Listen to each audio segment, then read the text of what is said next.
शागिर्द से कहा, बेटा तुम्हारी उम्र में कायदे आजम ने मैट्रिक पास कर ली थी।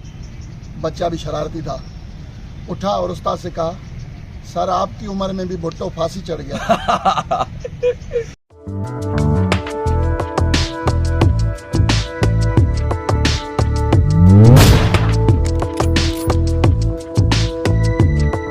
लड़की अपने नाबीना आशिक से, काश तुम्हारी आंखें होती और तुम मेरा हुस्न देख लेते। लड़का, अगर तुम इतनी खूबसूरत होती तो क्या आंखों वाले तुम्हें मेरे लिए छोड़ दे? मैं अंधा हूँ, पागल नहीं। बेटा अपने बाप से, बाबा मैंने रात को ख्वाब देखा है कि मेरा एक पैर जमीन पर और दूसरा पैर आसमान पर है।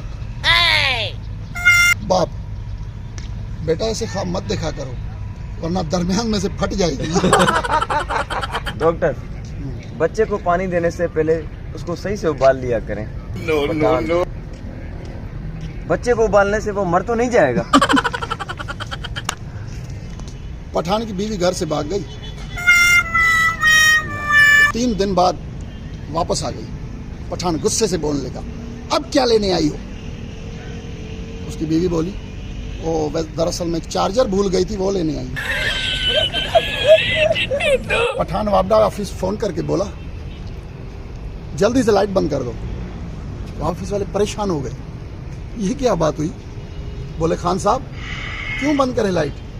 बोला, मड़ा हमारे दिमाग में एक नया गाली आया है, तुमको देना है, लाइट बंद करो। नो।